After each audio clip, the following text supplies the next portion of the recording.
I'm just sitting there like, all right, Marcel, like, make some. you could own me and Jack naked, rubbing each other in jelly. That's yours forever. Because have you ever gotten to play basketball with Jimmy? No, with MrBeast? no. I would destroy him in the paint.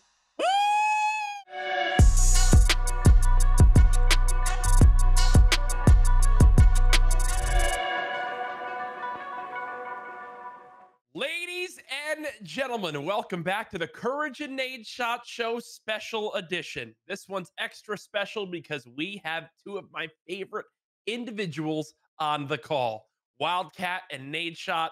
Marcel, it's great to have you. You're such a dick. Such a dick. No, we have Wildcat and Marcel back, two people who we've had on the CouRage and Nadeshot Show in the past.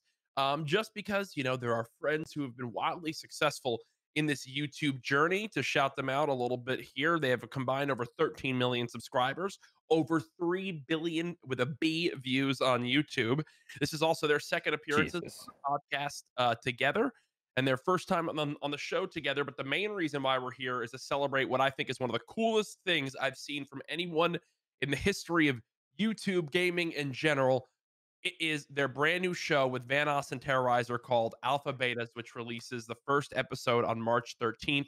The pilot will premiere on Vanoss's YouTube channel, and you can watch a trailer by clicking the link in the top of the description. So, guys, congratulations. First off, Matt and I have seen the first episode, at least a little bit of an earlier version of it, Marcel said, but I wasn't supposed to show you that, but I did. Yeah. We break rules. You know, we do things different. It's a friend DA, so man. good. It's a friend DA. It's a friend DA. Friend DA. And just to speak to it even more before you guys get into it, because I want to hear more about the process and how you guys were led up to this journey. I think it's unbelievable because you guys are the OGs of YouTube. You guys have been around for like the last decade. There's not many people in the gaming community that can say that. And to continue to evolve in your career and just do more and more and more, a lot of people don't venture off and try new things, and you guys did. So I love it. I loved it. I love the first episode. I can't wait to hear more about the process and what it took to actually get to this point. And I'm excited to have Marcel and Wildcat on the podcast together because I feel like I'm part of one of their YouTube videos, and that just makes me feel special. Let's go. Well, yeah. Thanks for having me back. I had a lot of fun last time, so I'm looking forward to this. But yeah, there's so much to talk about when it comes to alpha betas and just, I guess, everything since last time I was on. Well, listen, I'm getting right into it. First off, y'all getting $100 million Netflix bag or what? Because I mean, I hope that's the goal. I mean, really, the goal for us is we just want to make something really, really cool that people that we can be proud of outside of our channels, right? Because I don't know, it's always a little bit like you meet someone out in the real world and they're like, oh, what do you do? You're like, oh, I make YouTube videos. And then you like show them one or something, or they look you up later. Like, this is trash. Yeah, it's just me like screaming fart and dick jokes at my monitor while playing Call of Duty, whatever, right? So like, it'd be nice to make something that like most people can be like, oh, that's pretty cool. Yeah, like, objectively. So that's really the main goal. But you know, if Netflix wants to come with a big bag of money, you know, no, not the big bag of money. Tell them to back up the Brinks truck. I mean, that's what they should be doing. You guys should get the Netflix headquarters. But Marcel, you know, we talked a lot about this when you were out here last. You showed us the episode. A lot went into this, and this has been a long time coming. Like for some of the viewers out there, and I know you're probably being asked this across all the different things you're doing. If people might not know who you guys are, or maybe somehow haven't seen some of your YouTube videos, like give me the years leading up to what made this show possible in your words. Marcel, you want to do it? That is like, what do you mean? Like before we started the process of making the show? Why Vanoss, Terroriser, Wildcat, and Marcel, and how long have you guys worked on the show? I can do the very beginning if you want. I mean, go ahead. So if some people have watched this for a long time, they saw that like 5 years ago, like 2014 or 2015, we made an animated series called The Magic Tomato on Vanoss's channel. Yep, that was you guys. Which was Vanoss doing. Yeah, Marcel I don't think was in that. That was like a sponsored thing for the game. Was it Monster Legends? I think it was Monster Legends, where Vanoss was getting like a character in the game, and then to go alongside with him promoting the game, the part of the sponsorship was they put up money to make a little mini pilot, or not a mini pilot, but a little mini series on his channel that was animated. That was the first time we ever did anything that was like scripted, because we did on like animations of past funny clips that were actually in the game unscripted. You know, they just happened when animated. But this was the first time we did something that was like scripted, and people really, really liked it. And to be honest, it wasn't that great. I mean, it wasn't bad, for our first try, but it wasn't amazing. And then we did another one called Team 6, which Marcel was a part of. And that one originally was supposed to be another one that was like sponsored, I guess, on Vanoss's channel, but the sponsor or whatever fell through. And so Vanoss was like, screw it, I'll just pay for it. We'll just do it anyway. Because animation is like a boss move. Yeah, animation is expensive, like very especially expensive. On YouTube. If like you have a really short animation, they just don't make any money because there's such a short video. Like you're never going to get that money back. Is it charged through like the quality of the animation or like per second or per It's per second. It's per second and quality. So yeah, it's both. I mean, basically, like you know, when it comes to animation, right? You're drawing. You know, you think of a film. A film is 24 frames per second, right? Animation, you're drawing each one of those frames. Now, for some stuff, you don't have to draw every single frame for every second, like if a character's not moving a lot. But that's what it is. It's literally thousands of drawn images to make an animation. Every minute might cost like $10,000 of even like the low budget stuff that we did before. And so you have animators on YouTube, they will spend weeks to make like a 1 or 2 minute video, weeks or a month. And then, you know, it's a 1 or 2 minute video. Even if it gets 10 million views, like it's not going to make crazy money to justify the amount of time spent. Right. So a lot of these YouTube animators would like go to people like us or other people and like they would get paid to make an animation to go on their channel. But yeah, it's wild. Anyway, we did that one with Team 6, and that one got a lot of like really positive responses. People really enjoyed that. Literally, we had comments being like, I wish this was a Netflix show, or this felt like a Netflix show or something. And we're like, all right, let's try that then. So yeah, I think just picking us 4 to go forward with the animation. No offense to everybody in our group, I think that we were the most comfortable like voice acting and like recording our lines. Like Nogla is the worst voice actor in the world. Like he can't. Like him reading something, he just has to apply like an accent he doesn't have, and we're just like, why are you saying it like that? That's not how you talk. And it's just like, like you can't be you can't be a main character. You just can't. Yeah, I mean, oh, go ahead. Sorry. No. It's all about you. You go. I got questions for days, but I'm not gonna cut you off. Oh, I don't remember what I was gonna say. All right, perfect. I know. I think part of it was the reason it was also part of us 4 is we were the most motivated to like do it. Like we put in the most amount of work when it came to doing like the Team 6 one. It was like most of us, because like basically with the Team 6 one, I believe 3BD like came up with like a script for that. Like they actually hired writers, or they had writers on hand to make a script for it, and then we took the script and we like completely changed it. We changed like everything. We're like, oh, we wouldn't say this. We added a bunch of jokes. Was like original. Yeah, we changed like everything. That was like mostly me, Marcel, and Evan that did that. Just based off how we felt when we actually acted out the scenes and stuff. And it was like, okay, we really kind of put a lot of the work into it and like had a lot of fun doing it. And then Brian Terroriser, actually like one of his goals is to be like a voice actor. Like he really wants to do that in general, whether it's for his own show or for other shows. And he actually got a part on Paradise PD, a very small like 2 parts. I think he had 2 parts total. I think he was like a storage. He was a guy who like owned a storage company or something, than like some old lady or something, but he actually had like a 30-second 1-minute clip in Paradise PD, which is actually on Netflix. So that was the main reason why it was us 4, and we do want to get the others involved down the line, but got to get more episodes first. Have there been any challenges for you for working together and trying to balance your lives, trying to balance your YouTube channels, trying to balance everything else on top of the actual show? And what was the timeline that all this like took place? Because I know you guys are kind of walking us through it, but how long did it take from the beginning to now the pilot actually premiering?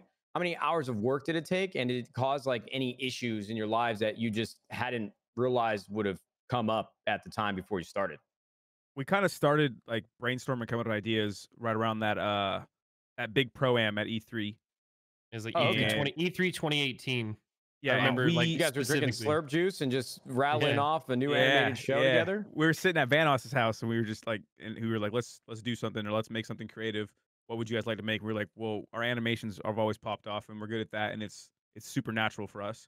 And then I think we just kind of like put it on the back burner for like a couple of months, and then one day we just hit the ground and we started doing character designs, and we came up with like not a script, but like bullet points of what we wanted to make. And then I don't even know. So like how long did and this was all in conjunction with 3BD, which is a company that we all have worked. Like 3BD had their own network. I don't know if they still do. Jetpack that partnered a bunch of influencers, but they do a bunch of influencer partnerships and marketing and stuff. 3BD's job is essentially take an influencer and help them create things they want to create, whether it's merch or live events or whatever. And 3BD does a really good job at that. And they were kind of hashtag ad. I'm not kidding. I'm kidding. I'm not. It's a joke. Sorry. No, but I want to give credit to like them, like the people besides just us. They Like believed in us. They believed in us. Our idea to start it in terms of like we wanted to make a show, but we would not have been able to do it with 3BD. So like to answer your question in terms of like how we were able to do it alongside all of our normal stuff is because how much work 3BD did to both put in work themselves as well as to find other people to do the work, like our showrunners and our writers, Chris Bruno and David Lee. Like they're incredible. They brought us a bunch of writers. We watched some of the stuff that they had wrote, and we chose writers from there. Yeah, it really just wasn't a ton of work on our part in terms of like it was just like a lot of meetings, which we just we had a meeting every Tuesday for the past like year and a half at like 10:30. And we would just carve out time for these meetings. They would be 1, 2, 3, 4 hours depending on what we were talking about and what we were like brainstorming. But that was really like it wasn't a huge takeaway from our normal day-to-day stuff, but it was something we were all very motivated to do. So we were all fine with spending an extra 3-4 hours a week to really work on it. And then when it came time to actually like produce it, that's when it took a little bit more time. But yeah, 3BD made things a lot easier in terms of how much work we actually had to put in to do it. So all great projects need great partners. And I think it's amazing that you guys found something aside from you. I mean, you guys have been doing YouTube for so long. I mean, there's got to be a little bit of monotony, or yes, I think monotony. I could say it like that. Oh yeah. Through your everyday life. I don't know what monotony means. Monotonous, like it's like every day, it gets boring. It's like part of a routine that you just like right now, like right now, right now is very monotonous, Marcel. Okay, cool. Yeah, you don't have a lot of games to play. Streaming feels monotonous every day. I don't know. But I mean, when you have a project that you're actually excited about, it's funny how far you'll actually stretch in terms of investing your time. At least that's what I've experienced with 100 Thieves. So I totally relate to that in every capacity. Especially when it's new and you have a lot to learn too. Like this is all new to us. Like we've mixed our YouTube world with like Hollywood, and there's so much stuff to learn about that side of things. Like we had to join a union, a voice at the same time, and at the same time, and at the same time, we're teaching like the Hollywood people, like, hey, this is what we do on YouTube. Like we just gotta go crazy, do whatever, like very impromptu, and like, but it works, and that's why YouTube, like YouTuber streamers in general, are like taking over in terms of online entertainment. Yeah, because of that spontaneousness and willing to just do whatever and improvise. So we've been able to mesh kind of elements from both. Damn, I mean, watching it, you guys seemed like absolute naturals. Like all your voices. I felt so uncomfortable recording it though. But I don't even notice it in the show. Like with COVID going on, did you guys film like your lines at your house? I recorded my lines in my girlfriend's closet. Every single one in my girlfriend's closet. I brought a laptop in there, plugged it in. The power supply cable for the laptop ran out the closet door and plugged into a connector outside. I had my microphone. It was pretty much the same microphone. And then I just threw in all the acoustic paneling and soundproofing I could in there. And I stood in a closet for like 3.5, 4 hours, just rattling off lines multiple times. That literally makes the show that much better because we all had to do that. You'll never forget that you had to go to those lengths to record your audio lines for your new animated show. Like that makes it so much better in my opinion. Yeah, that was one thing we were looking forward to, is like getting in a studio with everybody and like that whole world of things. We never got to do it. We did all the lines. I was so upset.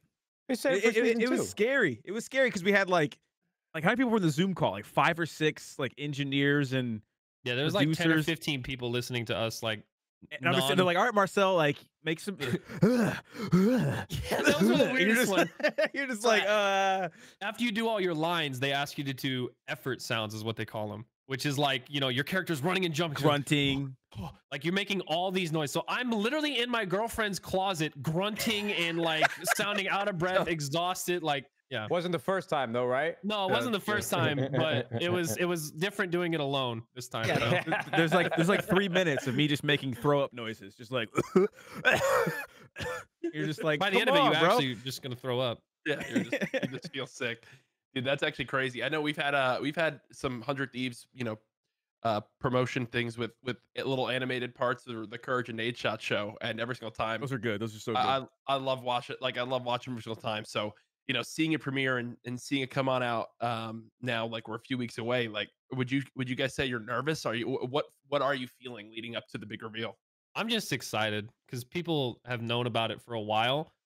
And one thing that was really cool about it was how long we went without telling anybody about it, right? Like we didn't announce it until it was like pretty much done, basically. Like we didn't talk about I'm it. We didn't, nervous. aside from friends.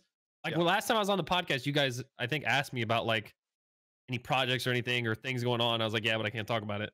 And that was and we gave you like 4 or 5 White Claws, and then you started talking about it. That was not on camera, though. Okay. Yeah, no. I'm just, you're rustling your jimmies, a little bit. But I'm scared. Now, I'm do you scared. Do you guys have like a metric for what you would consider a success with the launch, or is there an end goal? Is there like, okay, have you guys been picked up by a studio yet? I know we joked around about Netflix, but it's like, are you waiting for a phone call from one of these big networks, or are you, do you desire a certain amount of views, or what's the metric for success in your guys' mind? I actually asked this in our last meeting. I was like, what is a home run to you guys? And we had a few different numbers, and I don't know if I said like if the trailer got like 5 million views, like I would be happy with that. Like that's a home run to me. Oh, they have the pilot. The pilot got like 5 million views. That'd be a home run for me. But I think regardless of if we get a phone call, if we don't get a phone call, it all comes down to if it gets an overwhelmingly positive response, we're going to make more. Like that's just no matter what happens. Yeah, that's the goal. Is just we just want people to really like it, and if people support it, then more is going to happen. We'll find a way. We'll find a way to make it happen. Get a Netflix Hulu call, then we'll fund it ourselves, or we'll get sponsors and stuff like that to help out. I mean, we're going to make more if people love it. I mean, that's the good thing too about who you've worked with is you've worked with experts in this industry too, and the list of people that you guys have had behind the scenes are great. So you're obviously surrounded by success. I know it's going to be successful, and if you guys ever need a cameo, we're too drunk and idiots. Matt and I are in. Matt and I are in to be too drunk. As long as we get to kill you, like first episode, like we're good to go. Yeah, that's fine. Yeah, I mean, bro, the first 10 seconds, just put up a gun to my head and kill me. Bro, I want to get back. I want to get the Marcel to stand over my body and teabag like Halo teabag me in the show. It's entirely possible. That's the beauty of like the animations. Like that's another reason why we did animation is because it's just the next step of progression of what our videos are. Like our videos are just us pretending that we're in the games and whatever and interacting in that way. Now there's some moments where we're just talking as just us, but for the most part, we're all like reacting as if whatever happened in game to our character actually happened to us, which I think is why, like you said, like the voice acting and like our characters kind of feel so natural because we've been doing that. And these characters are all based off of our characters and us as we are and as we have been in on YouTube videos and stuff.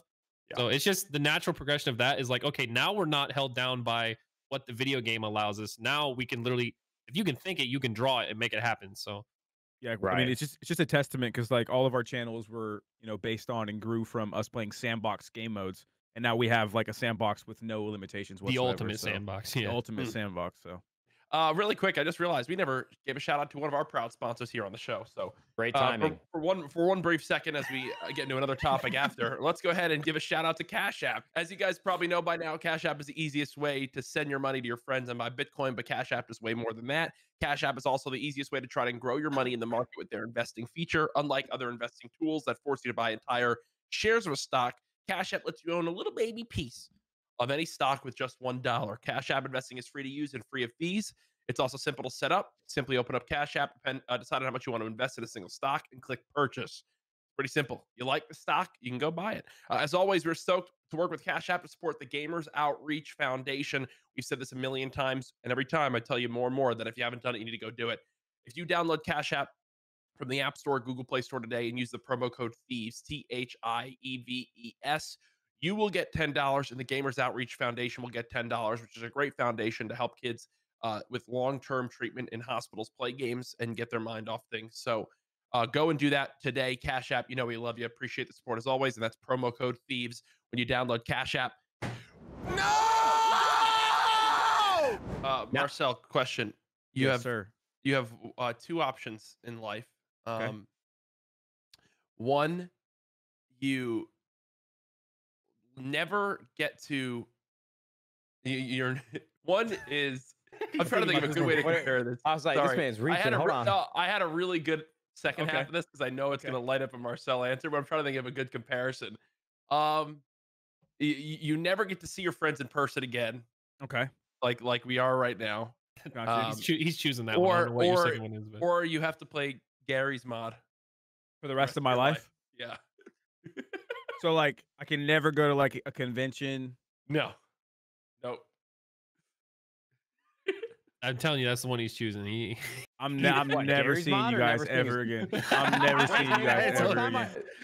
Dude, come on, bro. He would You Never. It was never see his friends in real life again or have to play Gmod for the rest of his life. Those are the two choices. And I said, I don't know what the second one is, but he's not choosing us. I'll tell you that. I'm not. I can't do it. I can't. Marcel's a social butterfly. He don't need us. All right. He'll go find people, True. meet new friends. True, he's got his Yeah. friends, but I always laugh because Marcel. Some of the times that some of my favorite parts of the game with Marcel and Wildcat and Matt, I'm sure you both have experienced this as well. Is like some of the shit that comes out of Marcel's mouth is top one in like my memories of all time. Like the one time someone tried to say something and Marcel was like, "Yeah, but how does it feel that I'm rich and you're poor?"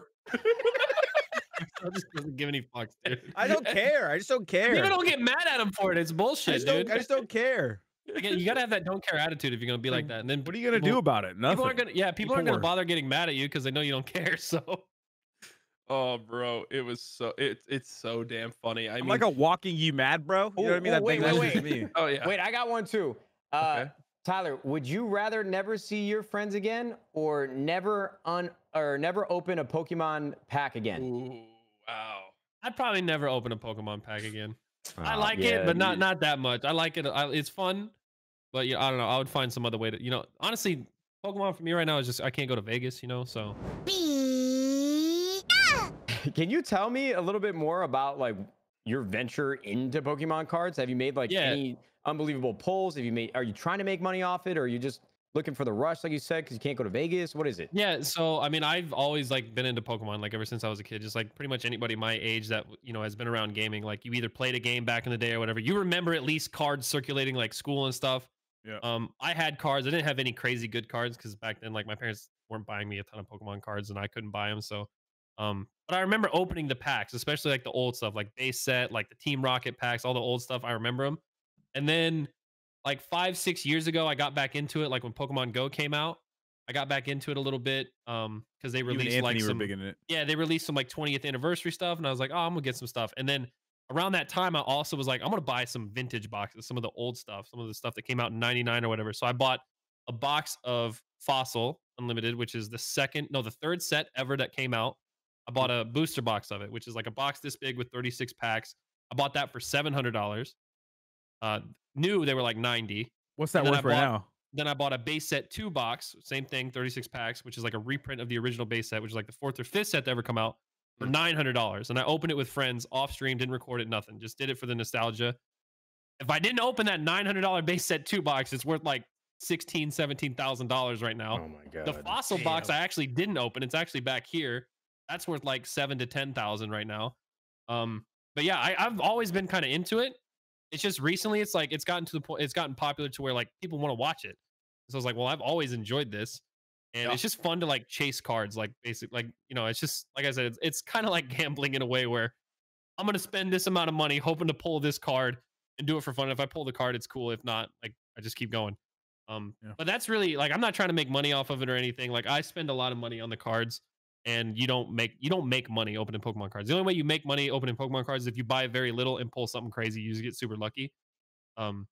And then you have to sell it. I don't sell anything. Getting them graded too, and then you got to get them sold, and it's obviously a whole process. I mean, I remember growing up, my dad would drive to all sorts of lengths to get me Pokemon cards, and everyone talks about that binder from when they were. Everybody had a binder. A kid. Oh my Bro, god. when I was sold mine in high school, man. Dude, I gave mine when I was last home, I tore up my whole attic. And my parents remember seeing it, but we just can't fucking find this thing anywhere. And I know that those cards have been in their sleeves since I was Since you opened them. 6 years old. Dead ass. You probably got $1,000 or a couple $1,000 worth of I cards. feel like Do you remember everybody pulling your our first age- Charizard?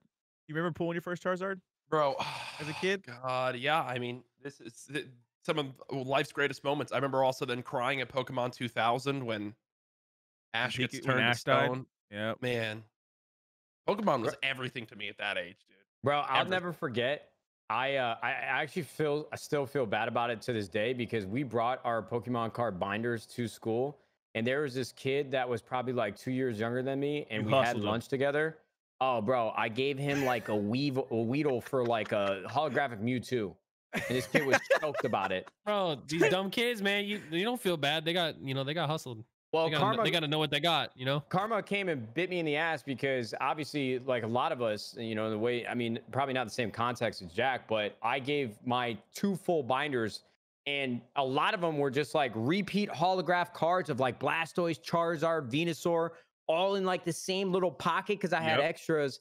I gave them all to my 2 little cousins, and I haven't seen them to this day. And it just sucks to not have that foresight. I mean, I was a stupid little kid, so I don't know what it was going to turn into. But I loved Pokemon. Like Pokemon Red on Game Boy was probably the first game that I was truly addicted to. And it hurts to see it. It's like watching this Pokemon craze unfold is like watching myself back again, not buying Bitcoin in 2013 when me and my roommates at the Optic House were talking about it when it was like $300. So, man, I mean, so many missed opportunities. Nobody saw this coming. There was opportunities to like buy stuff literally just like I said 4 or 5 years ago on the cheap. Like I said, the box I bought was $700 5 years ago. I didn't even think about it. I just bought it. I'm like, nobody else wants. I'm like, this is cool. It's like, it's cool to me, but nobody else really cares about it. But now, like I said, it's become so desirable that it's gone up, you know, literally 10 times what it used to be worth and stuff. And some of the other stuff has gone up even more, like the super, super rare stuff. But yeah, even like 5 years ago, you could have bought a bunch of stuff and it'd be worth way more. Sorry, Marcel. No, you're good. Do you think that there's something that's like being sold right now that will get to the Pokemon card status in the future? Like anything, like a toy, you know, like the Beanie Babies and stuff like that. Or do you think that whole era is kind of over with people buying, you know, more than one, like sneakers? People buy 2 pairs of shoes, like to save one for later. Do you think we'll ever get that again, or it's completely over with? I think, you know, there's definitely things that I think could pop up. I think everything's trending more digital than anything. You know, obviously Pokemon is doing really well, but so are, you know, like baseball cards and basketball cards. But I think what everybody's talking about and what the hot topic is all of a sudden on Twitter, you know, it's like we shifted from crypto and now we're talking about NFTs, which are essentially like, you know, virtual art pieces of artwork. I don't understand it. Yeah, I mean, look, man, I'm not going to sit here and explain it to you because I couldn't explain it well. And essentially, I got on a call with, actually, I probably shouldn't have mentioned that. Long story short, NFTs are what everybody's talking about. Like NBA Top Shot, you can own a highlight that is yours forever. And it's interesting. I wish I was as smart as Joe Rogan so I could sit here and talk to you about it better. But if you're watching and you've heard of NFTs, go do your own research so I don't explain it like I'm 12 years old. Yeah, I've been meaning to look into them because it is interesting. And like the Top Shot thing you said, like I saw that. I'm like, what do you mean you can own a like what does that mean? You own the highlight, you own the rights to it. Like, I mean, we know how the internet works. People just rip and re-upload everything. So like, how do you really actually own it? Yeah, I think what's super interesting, and I guess the last thing we can talk about on this Pokemon topic at least is I was going to ask about, you know, do you think, Tyler, what Logan Paul's doing with his boxes is healthy? Because I know that they're like healthy for the Pokemon industry because, you know, I've seen both sides of the token, but, you know, when mentioning NFTs, the big thing that happened with Logan, and for those that don't know, is Logan's kind of been a big reason for the huge push that Pokemon has seen. He bought 7 boxes that I believe were on average for like $325,000 to $350,000, and he put his packs up for auction, which sold for on average $39,000 a pack. Well, there's 36. I wanted one. There's 36 in a box, I believe, and he sold 33 of them, and now the last 3 were being raffled to people who bought his NFT, which he made 3,000 of, this custom artwork, online. Well, each NFT was selling for 1 Ethereum, which is at the time, outside of the passable drop off, there was $2,000 per NFT. So Logan made $1 million off the box in sold sales, and then made what people have said online of $4 million off of these NFT sales, and is giving away 3 packs. So that one Pokemon box basically netted him like $4 million, which is fucking wild. It's insane. I've got like want to throw up. I do think I have something that is like Pokemon cards that will be worth like a lot, maybe in 20 years. And I think it combines with what Nadeshot said of like digital items. Like think about CS:GO skins. Like I thought you were gonna say used flashlights. No. Look at ourselves. Marcel's lost. You know it's bad when in what world were we headed towards used fleshlights, Matt? Bro, I was trying to just trying to mix it up, man. Thing I could think of, and it popped into my head, and I had to say it. I had to spit it out, Matt, dude. Autographed used fleshlights. No, but think about it though, like used, not used, but digital items, like your in-game CS:GO skins that came out 5 years ago or whatever, right? Like there are going to be people that grew up when CS:GO was big, or games like CS:GO. I'm just using CS:GO as an example because of the skins. They're so easy to like think about, but games like that where people remember like growing up with the right, yeah, and now they're, you know, when they get 20 years old or whatever, like if CS:GO or any gaming franchise can find a way to make it so that way those old skins can be put in whatever new games without duplicating, right? You have to physically take the one that someone owned, move it into new games. Like the price of those, I feel like would go like through the roof. Yeah. You know, imagine like being 20 years later and be like, I want my OG Dragon Lord or whatever, like, and it's cost $200,000 now or whatever. Let me try to blow your mind even more. So the problem with that, in my mind, is publishers and developers. Like they're never going to give the rights to their games and their camos to third parties. Where I think things get interesting is when you talk about the CS:GO gambling skin, you know, era that we went through, but that starts happening with these NFTs. I mean, you know, you have like Roobet and you have like Crash and you have these different ways to gamble Bitcoin and other cryptos.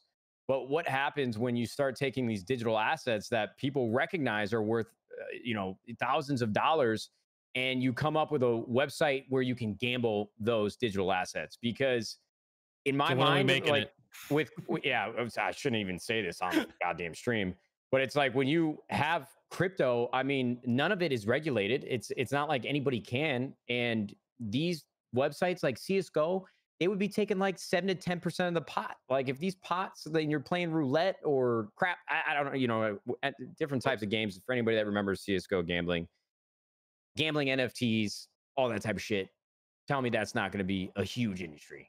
My question is how far does this go though? So like if me and Jack do a tasteful nude calendar and we're like, you could buy, you could own me and Jack naked, rubbing each other in jelly. That's yours forever. You know what I mean? Like does it go into OnlyFans? Like, does it go into OnlyFans? People are like, oh, you own my sex tapes. Yeah, apparently some of those things and the way they work, and again, I might be completely wrong, but it's like you do the first sale or whatever, you can hold on to it. It goes up in value of this one-of-one online digital artwork. And then like when you sell it, I believe on certain exchanges from then on out, every sale of it in the future, you get because you were the original owner, you get like 8 to 10% of every sale from then on out of what happens. So if our nudes blew up, Marcel, and we sold it in one of these things, oh, they will. Well, you can mint them too. Like minting is basically like making it permanently yours, and then something. I don't know. Again, I don't want to sound misinformed, so I'm we probably sound like idiots. I'm trying to get off this topic as quickly as possible. But yeah, you can like mint stuff. And you know, if you guys want to talk about like fleshlights, I could talk about that. But the NFTs are a little tougher for me. It's always on board with that. You were telling me how your assistant was like, in your emails. You like bought a fleshlight or something. Oh yeah. This is actually a good story. I'll keep this one quick because I want to make this more about the guests.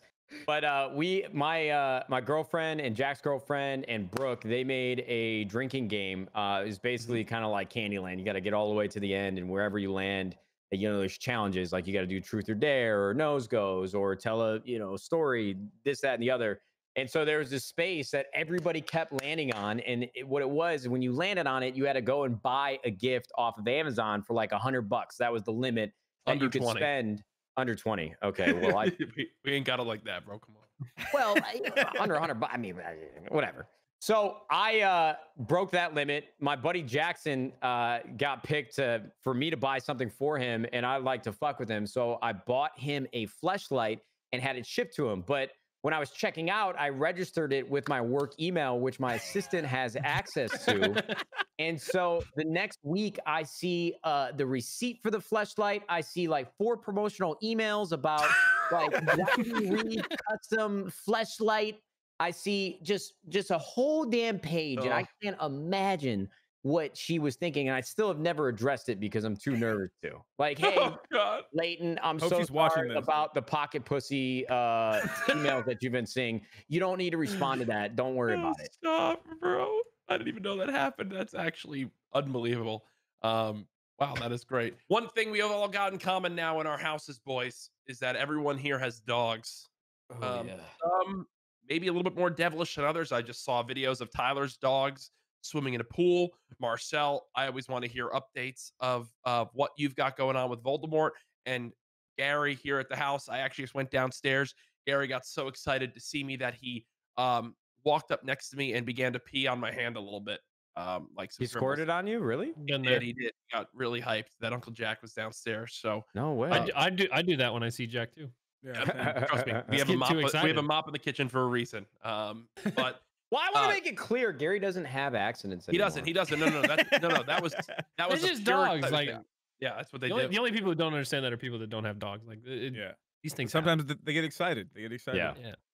So what's it like being dog dad? Because I'm not a dog dad. I'm the only one here that's. I pawn that child off of my parents as much as I can. Not even gonna lie. I think definitely got the worst. He's over there right now. He's over there right now. You know what I'm saying? I saw him on like Tuesday, but other than that, on a Zoom call. Yeah, baby. I was there. Just checking in. He gets spoiled at my parents' house, so it's just like, and they love him so. Bro. Yeah, and I think for me, it's been amazing. I mean, obviously, I waited to get a dog until I had, somebody I wanted to share my life with, and so that this responsibility wasn't, solely on my shoulders, just because I know I'm not as responsible as it takes to have a dog. And so it's been incredible. I mean, after we got past the first like 2 months of him waking us up early in the morning, well, he still wakes us up at early in the morning, but we don't have to worry about him peeing in random corners, like smelling the carpet, trying to find out where it is. He sleeps in bed with us now. He is really well trained for the most part. He's a great dog. I love it. I know Tyler has more experience just because I think he has 2 dogs, and I'm sure more will be added in the future. So he's the expert. Only 2 dogs. I'm never gonna have more than 2 dogs. There's 2 of us, 2 dogs. I think it makes sense. I'm not trying to be like a lizard that has like, don't you? Yeah, we got some of that other stuff. They're low maintenance. Snake, they eat once a week and then they sleep a lot. But dogs, yeah. Kino, we've had for 6 years now. 5 years? 6? He just turned 6, I think. I'm pretty sure. Back in January. But yeah, so obviously he's like not a puppy anymore. I mean, he kind of still is. He's weird. He's 6 years old. He still acts like a puppy, but he's like kind of trained. He doesn't potty on the floor or anything like that. But he's definitely still a maniac. We didn't teach him very good manners, basically. Like, he's well trained, but he doesn't have manners. He gets excited. He jumps on people. Does all that kind of stuff. But he just loves people so much. And then Archie was Kelly's dog. Archie's like 9 now, I think. He's getting a little older, but he's still got a spring in his step. He's very athletic. I think Kelly and I are both very excited. Like, my new house has like a lot more space. Our current house has a pretty small backyard. So they don't have a whole lot of space to run around. I'm pretty busy. I don't take them on a ton of walks. Kelly usually takes them on walks. But at the new house, they're going to have literally like 8 acres to just go run around, go crazy. Oh my God, that's gonna be amazing. Woods and everything. Yeah, they're gonna go nuts. Yeah, it's gonna be great. So you guys know what I learned? I heard you brought up snakes, and this blew my mind when I found out. I saw it on TikTok. Did you know that we were taught in school? Well, at least I was. That when the winter comes around and bears need to hibernate, that they go away and sleep for like 4 months. Did you know that's not true? TikTok taught me that too. I had no idea. Hibernation is a lie in all of the young minds of Americans, like millennials. Like, they don't actually go and sleep, fatten up, and just knock out and snoozing for 3 months. I'm not gonna lie, I just learned that just now. So I would have gone the rest of my life assuming that that's what bears did. Yeah, I know snakes don't, because we have one here, but yeah, bears, I thought they did that shit. They don't do They that. get up, they move around. They definitely just slow their slower. metabolism. Yeah, they slow down. They slow down for sure, right? That's what snakes do. Snakes, like, they just start sleeping a lot. They don't eat very much. They might eat literally like once. That's in what like hibernation a couple weeks. is. Yeah, they don't eat a lot. They just kind of, their body shuts down in a way where like they very low energy output. But interesting. I couldn't believe it when I heard. I just had to share it with you guys. I've been lied to, man. What else are they lying to us about? Like, what else out there? A lot. I think Chemtrails. It's got to be the chemtrails, bro. That's our only option. I think TikTok taught me more than my actual college degree. Changed my mind. Yeah. Some of those TikTok life hacks are crazy. Bro. You see the TikTok thing where they were trying to burn the snow in Texas thinking it was fake and the government made it? You see that shit? Now that shit's funny. Oh, I saw one of those too, man. That shit is great, dude. I was absolutely cracking up, bro. That talk about got crazy. people putting snow in their microwave and stuff. Like, what are you doing? That's how you know people are real bored. Very bored. Dude. Bored or crazy? Like, I mean, they're so bored they're going crazy. Like they gotta entertain themselves so their mind just starts creating fantasies, dude. It's one of them. I know. I was thinking about this earlier before we hopped on, or I think you might have mentioned it on here that since he can't go to Vegas, you've been doing Pokemon cards, man. When this is all over, we're going right back to Vegas, boys. Please. I want to go. I haven't been in. You didn't get to go 3 with us years. the last time, Tyler, but this time we're running up the right way. I'm not going to fucking Vegas. Fuck you. I want to go. I want to go. Oh, I'm not. I know don't. damn I well want to you're go coming. and have Yeah, some yeah. fun. I'm not trying to go hard like you degenerates. Whoa, that's what you say. That's what you say. That's what you Well, say. exactly. That's what I'm saying. But you guys, I'm gonna get peer pressured. It's not even that. It's not even that. That's the fun of it, bro. Yeah, but I don't know. Like I get the high off either winning or losing. It's not about the amount. I don't care about the amount. No. It's the fact of whether I win or whether I lose that matters. So like the dollar amount. No, When it's not. you've It's got not. eight of us around a crap table, and you're not a part of the energy, you're like, I need to be there. Oh yeah, I want to be in there. I need to be there. Yeah. It's real fucked up that I even want to jump in on this conversation and peer pressure you because I have lost the most money in my life because I went to Vegas with Tim and Ninja. Like those motherfuckers, like you can't be around them because I got Tyler like, oh, that's all you're gonna throw in? That's all you're gonna throw in? Matt, are you kidding me? You're like owner of 100 Thieves. Put some more money in. And I'm just you won't say how much you lost though. Yeah, see that's what'll happen. You guys be like, you guys got alpha betas, you guys got this, and yeah, that's what's gonna happen. Bro, yeah, but it happens. So yeah, stay away. I'm not going. Fuck you, dude. I don't even know how the last time he went. Evan, I don't think Evan gambled a dime. I think he put a certain amount of money on black. I think he put one bet on black, and then he was done for the whole trip. Bro, I wanted to see him buy the Vegas hotel we were in, and then that's not his style, dude. I saw how much money was in his bank account at the ATM, and I was like, that's just in your personal. you just walking around with that in your personal. Yo, I was like, okay. It's like you're buying me double chicken. Wall Street. They're just fun tokens. They're just fun. Dude, Evan's got some of the dumbest. When we went over his house once, I'll never forget when Marcel told me about his the fake money he puts behind the TVs in the wall. The paintings in the wall that lift up and reveal TVs. Yeah, he got my dad with that shit. I'm not trying to like delve too much because I know he likes to keep a lot of that kind of stuff private. But he's got a dope place. He's got a dope place in his living room. He's got these paintings on the walls, and he can press a button. They flip up, and there's TVs behind him with consoles connected, so you can play games together. First time my dad was ever in LA in his life, I took him over to Evan's house. We were chilling, and Evan's like, "Yo, I gotta show you something." He hits a button to flip up those TVs, and he just has stacks of bricks of money. Except it's fake money. It's Amazon money. It looks real, and though. My dad was like, Evan, man, the dad in me, he's like, you really can't do that. Like, my dad was like dead serious, trying to like, it was like in panic mode, like, all right, we got to help you fix this. We got to get do this. You can't be living like this. You know he's got to have like a John Wick panic room in there somewhere. Somewhere hidden that we have no idea where it is. We have him and Terroriser on the podcast next week, so we're gonna figure out. We're gonna dive into that and find out where his panic room is because sure as well that dude's got one. Yeah, bro. We gotta upgrade, Matt. We've been slacking, dude. Tyler's got a new house. What are we doing? I got a new house. Yeah, I think. I mean, it's closed today. There you go. Congratulations. Bro, I saw your new garage. The compound. I mean, this man's living in Illinois. I know how far money goes in Illinois. If Tennessee. But it's about the same. Tennessee? No, I'm in Tennessee. No, he lives in Tennessee. Oh, I thought you meant Ninja got a new house. Oh no. Oh, Wildcat Tyler. I knew. I knew Tyler. You got a new house. We talked about it at the beginning. I'm just, yeah. But either way, dude. Shut up. I'm an idiot. I want to come on over, drive that Corvette. Bro, I had something, bro. I had something. This summer, everyone's invited. I'm trying to throw. I mean, it's a party house. You gonna have a pool party? It's a party house. I'm trying to have a party. I need some people to come and experience Tennessee and see. First of all, I love Tennessee. Everybody's moving to Texas. I'm telling you, Tennessee is the way. I think Tennessee is an amazing place. My parents used to bring me to the Smoky Mountains every year for like 4 or 5 years. Gatlinburg, Pigeon Forge. I love Tennessee. All the people are so nice. Y'all got Kroger's. Kroger's the fucking shit. I love Kroger. I'll come visit you, but I got to pee in your pool. I'm just letting you know. I'm definitely gonna pee in your pool. You're never gonna know, but fine. Telling you now. You're the first professional Call of Duty player that I got an autograph from. Did you know that? I didn't. 2014. Really? I got your autograph. I had you sign my T-shirt. Stop. At what event? And now we're PAX friends. East.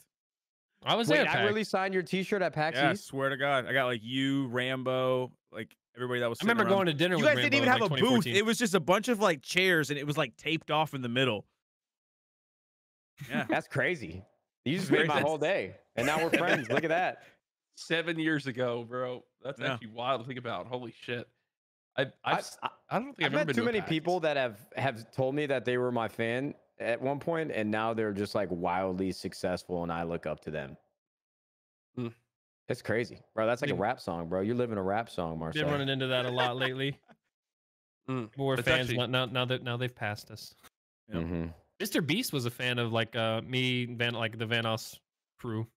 I know, like he has a video from like 5 or 6 years ago or something talking about like how much money Vanoss makes or something. Like Yeah, he made like- a video trying to delve into it or something. Bro, like, same. like all Like those David- guys. David Dobrik was a huge fan of like KOR Speedy and that crew, and now with Really? him, yeah. Yeah, I gotta find it. But MrBeast has. I should do a reaction video to that. MrBeast has like a video uploaded like 7 years ago talking about like Nadeshot joining Optic or something. And I'm like, what the fuck? That's crazy. Wait, Wildcat, why do I feel like do you play basketball? Why do Yeah, I feel like I haven't in a long time, but yeah. Because have you ever gotten to play basketball with Jimmy? no, With MrBeast? no. Yeah, it's He's a nice. requirement. It's a requirement at 6'5" to play basketball. I have to. I have no Bro, choice. You guys, And I have that to would be a good too. that If would I be a suck, good it's matchup. embarrassing. Yeah. Wait, you versus him would actually be a really good matchup. I would pay money to watch that. I would, By that I mean that- I would destroy him in the paint. Woo! He's got.